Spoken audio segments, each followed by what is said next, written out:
20 ستمبر کو اپوزیشن کی جماعتوں کے اتحاد پی ڈی ایم کے قیام کے بعد سے اس اتحاد کی جانب سے آئندہ کے حوالے سے جو فیصلے کیے گئے، جو دھمکیاں دی گئیں، جو دعوے کیے گئے، جو ارادے کیے گئے، جو اعلانات کیے گئے، جو اصل صورتحال ہے، جو گراؤنڈ سچویشن سامنے آئی ہے، ان تمام اعلانات کے بعد، ان تمام پریس ٹاکس کے بعد، ان تمام اجلاس کے بعد وہ بالکل برعکس ہے جو کہ ہمیں پبلکلی سننے میں آئی، کیونکہ اب جو صورتحال ہے وہ بالکل شفاف ہے۔ اس کے مطابق اب اپوزیشن جماعتیں پارلیمنٹ سے اجتماعی استعفے نہیں دیں گی، یہ فیصلہ ہو چکا ہے۔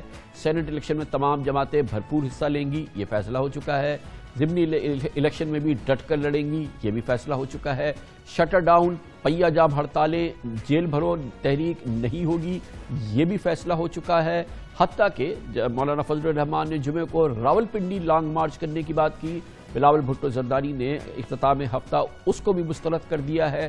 گویا کہ اس پی ڈی ایم اتحاد کے جو اعلانات تھے، جو دعوے تھے، جو وعدے تھے، وہ کسی نہ کسی وجہ سے وہ اس جو گراؤنڈ سچویشن نظر آئی وہ اس کی بالکل برعکس تھی، اور اس کا برملا اظہار ہوا جمعے کو جب پی ڈی ایم کا ایک اور سربراہی اجلاس جاتی ابرا میں ہوا، جس کے بعد بہت ہی کلیدی فیصلے تھے، لیکن مولانا فضل الرحمان یقیناً جن کی سوچ بالکل مختلف نظر آتی ہے، وہ فوری طور پہ پارلیمنٹ سے استعفیٰ دینا چاہتے ہیں، وہ شٹر ڈاؤن ہڑتالیں کرنا چاہتے ہیں، وہ اس حوالے سے راولپنڈی کا گھیراؤ کرنا چاہتے ہیں، مگر جو دراصل فیصلے ہوتے ہیں وہ بالکل برعکس ہے۔ اور جمعے کے روز خاص طور پہ جو کلیدی فیصلے ہوئے تھے، مولانا فضل الرحمان نے جب میڈیا ٹاک کی تو اس میں ذکر موجود نہیں تھا، اسی وجہ سے اس کے فوری بعد ہمارے پروگرام میں پاکستان مسلم لیگ نون کی لیڈرشپ آئی، اور انہوں نے دراصل جو اصل فیصلے ہوئے تھے جو کہ مولانا فضل الرحمان نے نہیں بیان کیے تھے وہ بتانے پڑے۔ جہاں تک سینٹ کا تعلق ہے، اصولی طور پر ہم کسی ادارے کے الیکشن کے خلاف نہیں ہیں، لیکن ابھی اس میں وقت ہے، حالات کو مد نظر رکھا جائے گا، اور آگے جو ہمارے اجلاسات ہوں گے اس میں حتمی فیصلے کیے جائیں گے۔ سینٹ کا الیکشن لڑنا ہے، اسمبلی انتخابات لڑنے، اور جب تک ریزائن نہیں ہوتا تو ظاہر سی بات ہے اسمبلی کا فورم استعمال کریں گے مقابلہ کرنے کے لیے۔ سینٹ کے الیکشن جو بھی اس کے لیگل وہ سگنیفیکنس ہے کہ first week, second week, third week February میں جب بھی وہ ہونے ہیں تو وہ ہوں گے بھی اور حصہ بھی لیں گے، اور اسمبلی میں بھی سب تک بیٹھے ہیں، یہ تو بالکل واضح ہے۔ ظاہر سی بات ہے ہم سینٹ کے الیکشن میں جائیں گے تو ریزائن کر کے تو نہیں جائیں گے نا۔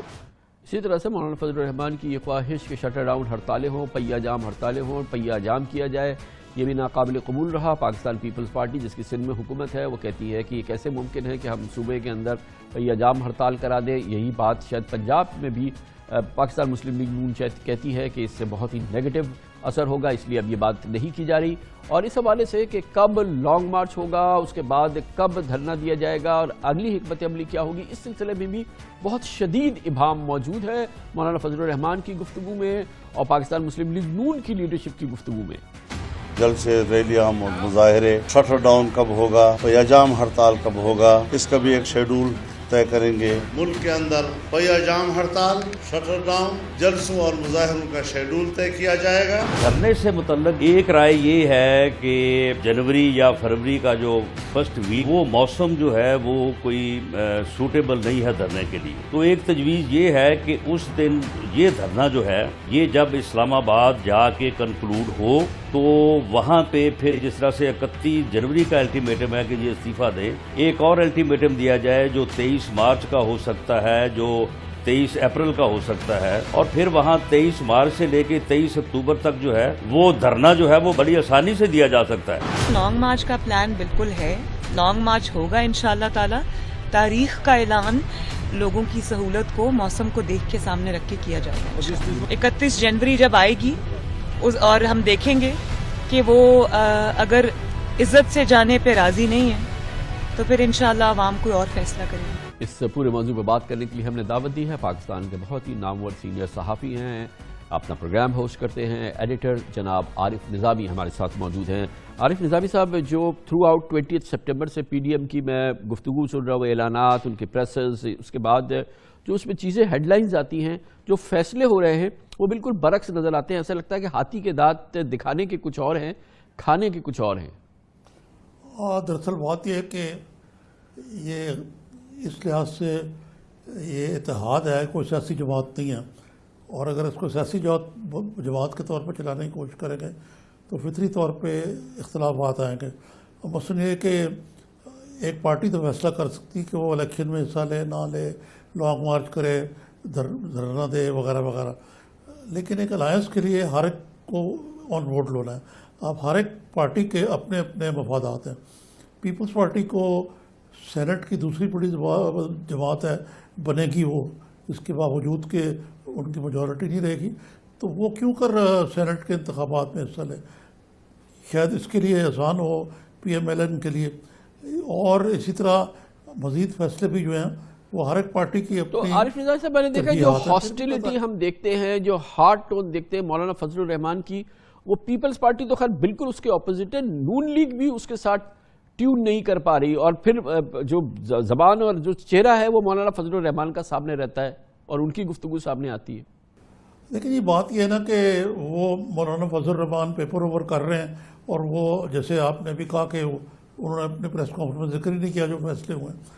فیصلے جو ہیں وہ کرنا تو آسان ہے، وہاں کر لیں، لیکن ان پہ عمل کرنا مشکل ہے. مثلاً یہ جو استعفوں والا معاملہ ہے، اس میں بھی یہی مسئلہ ہے کہ جی مثلاً پیپلز پارٹی کیوں کر استعفے دے.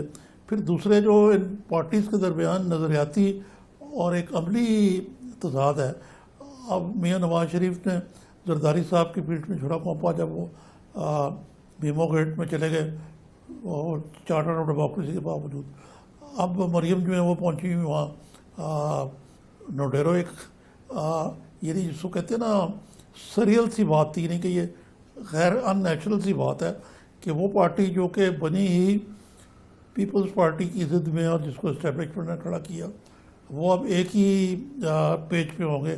اور اسی لیے مشکل ہے نا مسلم لیگ کی جو سوچ ہے اس میں جو اکثر لوگ ہیں وہ پرو اسٹیبلشمنٹ تھنکنگ کے، حتیٰ کہ شہباز شریف اس پہ ایک اور چیز میں دیکھ رہا ہوں کہ مثال کے طور پہ جو مریم بی بی کی جو ڈیسیشن میکنگ ہے یا وہ جس طرح سے پریویل کر رہی ہے فیصلے میں، شاید اس میں گراؤنڈ ریئلٹیز یا ایکسپیرینس یا وہ لمبی پولیٹیکل ایکسپیرینس نہیں جھلکتی، کیونکہ وہ سب سے زیادہ وہ بولتی رہی ریزگنیشنز کے حوالے سے، اور بہت زیادہ انہوں نے اس کو کیمپین کیا، جبکہ ground situation, legal situation, constitutional position بالکل اس کو ڈیفائی کر رہی تھی.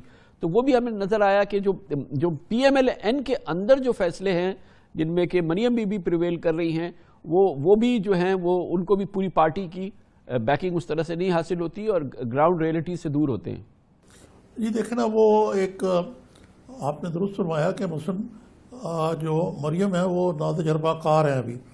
اور دیکھیں نواز شریف 3 دفعہ پرائم منسٹر رہے، زرداری صاحب نے کافی جدوجہد کی. تو یہ جدوجہد ہو یا تجربہ ہو، اب دونوں ہی نہیں ہیں. اب وہ جو کس قسم کی اعلانات کرتی ہیں کہ جی 31 تاریخ کو یہ ہو جائے گا، فلاں تاریخ کو یہ ہو جائے گا. پالیٹکس کے اندر آپ اتنی سرٹنٹی سے حتمی طور پہ بات کیسے کر سکتے ہیں کہ جی یہ ہو جائے گا، یوں ہو جائے گا، جبکہ گراؤنڈ ریئلٹیز جو ہیں مختلف ہوں. دوسرا یہی ہے کہ یہ اعتراض تو درست ہے نا کہ جی اب یہ بھی موروثیت کی انتہا ہے کہ آپ وائس پریزیڈنٹ بھی بن گئی ہیں، اور اپنی طور پہ آپ نواز شریف کی جانشین کے طور پہ وہ سب پارٹی کو چلا رہی ہیں. تو یہ کوئی تھوڑی سی، یہ تو ٹھیک ہے کہ پاکستان میں اور دنیا میں ہر جگہ ڈائنسٹیکل پالیٹکس ہوتی ہیں، لیکن ڈائنسٹی میں بھی اب تھوڑا بہت کوئی تجربہ ہونا چاہیے. جس طرح شہباز شریف صاحب ہیں، ان کا ایڈمنسٹریشن میں بھی تجربہ ہے، سیاست کا بھی ہے، لیکن ان کی لائن جو ہے وہ بالکل قابل قبول نہیں ہے جو اس وقت مسلم لیگ کی قیادت ہے اس کو. بڑی نوازش جناب عارف نظامی ہمارے ساتھ موجود ہے.